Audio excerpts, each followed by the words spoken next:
The television studio was already tense before the cameras turned on.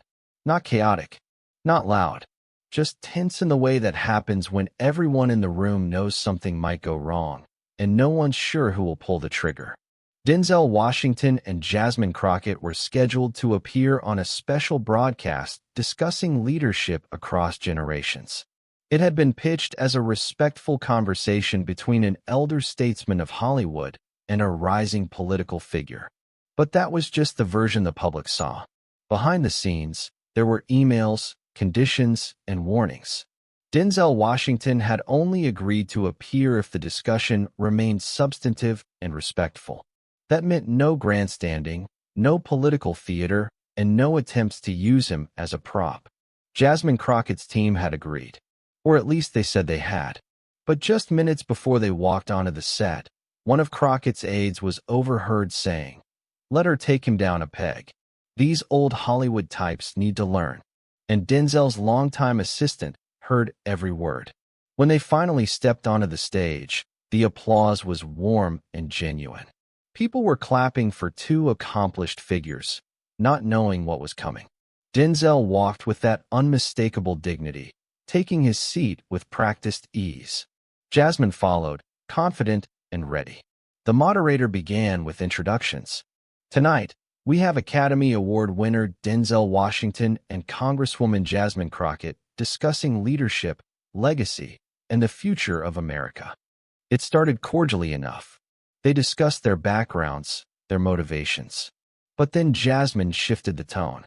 She said, "Mr. Washington, with all due respect, your generation of celebrities has been largely silent while America burns. Where's your voice when we need it?" Denzel's expression didn't change, but something shifted in his eyes. He responded quietly, "Young lady, I've been serving my community for 40 years. Building schools, funding scholarships, mentoring youth. Just because I don't announce it at press conferences doesn't mean it's not happening." Jasmine pressed harder. "But silence in the face of injustice is complicity. Your platform could change minds, but you choose comfort over conscience." The audience grew uncomfortable. This wasn't the respectful dialogue they'd expected. Denzel leaned back slightly. "Congresswoman, I've learned something in my 69 years. The loudest voice in the room is rarely the wisest. And confusing volume with virtue is a young person's mistake." Jasmine's tone turned sharp. "So you're calling me unwise? Typical of your generation, dismissing younger voices as naive while you cling to outdated notions of respectability." That's when Denzel's demeanor changed. He sat forward, his voice still calm, but carrying unmistakable authority. "Outdated? I marched with my parents in the civil rights movement. I've spent decades lifting up our community. What you call outdated respectability, I call dignity. Something you might consider." Jasmine wouldn't back down. "Dignity? While people suffer, while democracy crumbles, your dignity is just another word for cowardice." The word hung in the air like a slap. Denzel stood up slowly. At 69, he still commanded the room with his presence. He looked at her for a long moment, then spoke with the kind of gravity that made audiences believe he was truly the characters he portrayed. "That's enough." The two words filled the studio. Not shouted, not angry, just final. "Now, before we witness what happened next in this explosive confrontation, I need to tell you something. What you're about to see is exactly why mainstream media doesn't want you to know these stories exist. They bury them, edit them, pretend they never happened. But we're here, exposing the truth they desperately want hidden. If you believe in real, unfiltered truth, if you're tired of being fed sanitized versions of events, then hit that subscribe button right now. Don't wait until the end, because what's coming next will blow your mind. Subscribe now and join the thousands who refuse to be lied to anymore. Trust me, after you see what Denzel does next, you'll understand why they tried so hard to make this disappear." Denzel continued, his voice carrying the weight of decades of experience. "You want to talk about cowardice? Cowardice is attacking someone's character because they don't perform their service the way you demand. Cowardice is mistaking rudeness for righteousness. Jasmine tried to interject. I'm not being rude. I'm being honest. No, Denzel interrupted, his voice rising slightly for the first time. You're being disrespectful. And I've lived too long and worked too hard to sit here and let you question my commitment to my people. He turned to the audience, many of whom were his generation. This is what's wrong with discourse today. It's not enough to serve. You have to serve the right way, say the right things, post on the right websites. Well, I'm from a generation that believed actions spoke louder than words. Several audience members began applauding. Denzel continued, now addressing Jasmine directly. You know what I did last week? I paid for 20 young men to go to college. Black men from neighborhoods everyone's forgotten. You know what I didn't do? Hold a press conference about it. Jasmine's confidence began to waver. I didn't know. Of course you didn't, Denzel said. Because real service doesn't need publicity. Real change happens in silence, in consistency, in showing up year after year without applause. He stepped closer to her, his presence filling the space. You want to lecture me about courage? I've been Black in America for 69 years. I've faced things you've only read about. I've broken barriers you walk through freely. And I did it with dignity, with grace, with respect for those who came before me. Jasmine stood frozen, unable to respond. Denzel's voice softened but remained firm. You're a brilliant young woman. You've achieved things at your age I couldn't have dreamed of. But brilliance without wisdom is dangerous. And wisdom recognizes that everyone fighting for justice doesn't have to fight the same way. He looked around the studio. I'm tired of this. Tired of being told my generation failed because we don't tweet our every thought. Tired of being called complicit because we choose strategy over spectacle. Tired of young people who mistake our discretion for disengagement.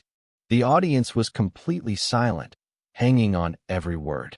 You want to know what I stand for? Denzel asked. I stand for the single mother who cleans offices at night so her kids can have better. I stand for the young man choosing between gangs and grades. I stand for the grandmother raising her grandchildren on Social Security.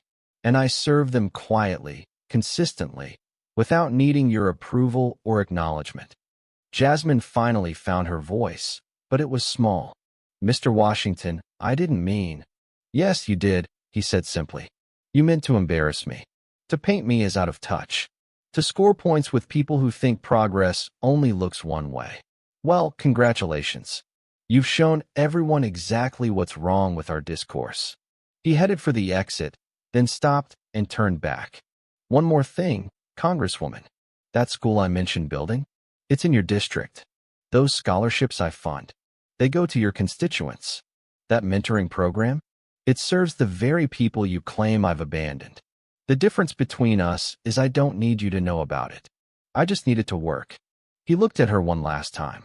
When you've served as long as I have, when you've changed as many lives, when you've carried as many people's hopes, then you can lecture me about courage.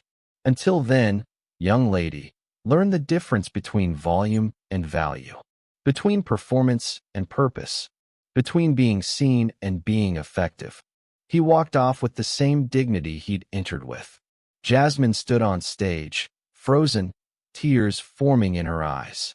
The studio erupted in applause, not for drama, but for truth delivered with the kind of authority only decades of genuine service can provide. What happened next would spark a national conversation about respect, service, and the danger of dismissing elder wisdom. After Denzel's exit, the studio remained in stunned silence for several moments. Jasmine stood alone on stage, visibly shaken, struggling to process what had just happened.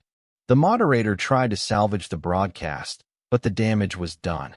Jasmine finally spoke, her voice barely above a whisper. I need a moment. She walked off stage, leaving the audience in uncomfortable silence. An elderly woman in the audience stood up. That young woman needed to hear that. We've become too accepting of disrespect disguised as progress. Others nodded in agreement. The audience, mostly people over 60, began sharing their own experiences. My granddaughter talks to me the same way, one man said. Like my years of experience mean nothing because I don't use social media. They call us outdated, another woman added. But we built the foundations they stand on. Meanwhile, backstage, Denzel was surrounded by production staff, many with tears in their eyes. A veteran cameraman shook his hand. Mr. Washington, I'm 67 years old. Thank you for saying what we've all been feeling. These young folks think we're irrelevant, but we're still here, still contributing. Denzel nodded graciously. We all serve in our own way. The tragedy is when we forget to honor each other's service. In her dressing room, Jasmine was coming to terms with what had transpired. Her aide tried to comfort her. He was out of line. No, Jasmine interrupted. He was right. I was so focused on making a point that I forgot to show respect. I became exactly what I claimed to fight against, someone who dismisses others based on assumptions. Within hours, the confrontation was everywhere. Hashtag Denzel Speaks Truth became the top trending topic among older social media users. Denzel, who rarely used social media, had his son post a simple statement. Respect is the foundation of all meaningful dialogue. Tonight, I defended not just myself, but everyone whose quiet service is dismissed as inadequate. We don't all fight the same way, but we all fight. The response from older Americans was overwhelming. A 72-year-old veteran wrote, I've served my community for 50 years without fanfare. Tonight, Denzel Washington reminded America that quiet service still matters. A retired teacher posted, We're told we're out of touch, but we're the ones staffing food banks, volunteering at hospitals, raising grandchildren. Thank you, Denzel, for defending our dignity. Surprisingly, Jasmine posted a lengthy, heartfelt apology that night. Tonight, I learned a valuable lesson about humility and respect. I went on that stage thinking I was speaking truth to power, but instead, I was speaking ignorance to wisdom. Mr. Washington has contributed more to our community than I could have imagined, all without seeking credit or praise. I apologize not just to him, but to every elder I've dismissed as out of touch without taking time to understand their contributions. True progress honors the past while building the future. Tonight, I failed at that. I will do better.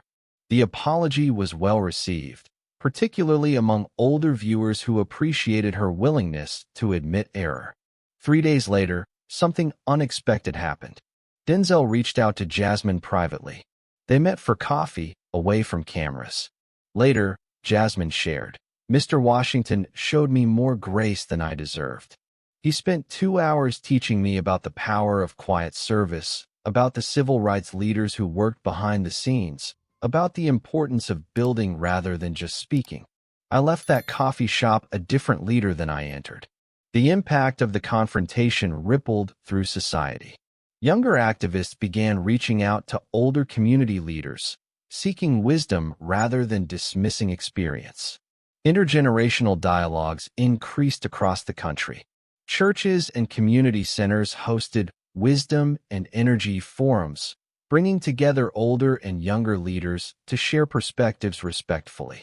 6 months later, Denzel and Jasmine appeared together at a community event in her district, at the school he had helped build.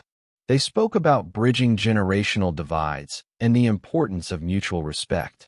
Denzel said, That night on television wasn't my proudest moment, but if it helped start conversations about honoring each other's service, then perhaps it served a purpose. Jasmine added, Mr. Washington taught me that leadership isn't about being the loudest voice. It's about being the most effective one. Our elders have wisdom we ignore at our peril. A year later, at the NAACP Image Awards, Jasmine presented Denzel with a Lifetime Achievement Award. In her introduction, she said, This man corrected me on national television, and it was the greatest gift he could have given me. He reminded all of us, that respect isn't old-fashioned. It's eternal. That service doesn't need publicity to be real. That wisdom earned through decades of experience deserves our attention, not our dismissal. When Denzel accepted the award, he spoke about the importance of intergenerational respect. We need the energy of youth and the wisdom of age. We need the passion of new voices and the perspective of experienced ones. But most of all, we need to remember that we're all on the same side, just fighting in different ways. The confrontation that began with disrespect had transformed into a model for bridging generational divides. "That's enough" became more than just two words spoken in frustration. They became a rallying cry for mutual respect, for honoring different forms of service, for recognizing that progress doesn't require dismissing the past. Denzel Washington didn't just confront Jasmine Crockett that night.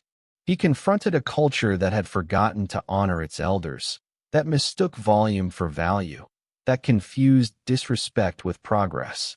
And in doing so, he reminded America that true strength speaks softly but carries the weight of genuine service. Sometimes the most powerful moments aren't scripted. They're when someone finally says what needs to be said, and when someone else is wise enough to listen.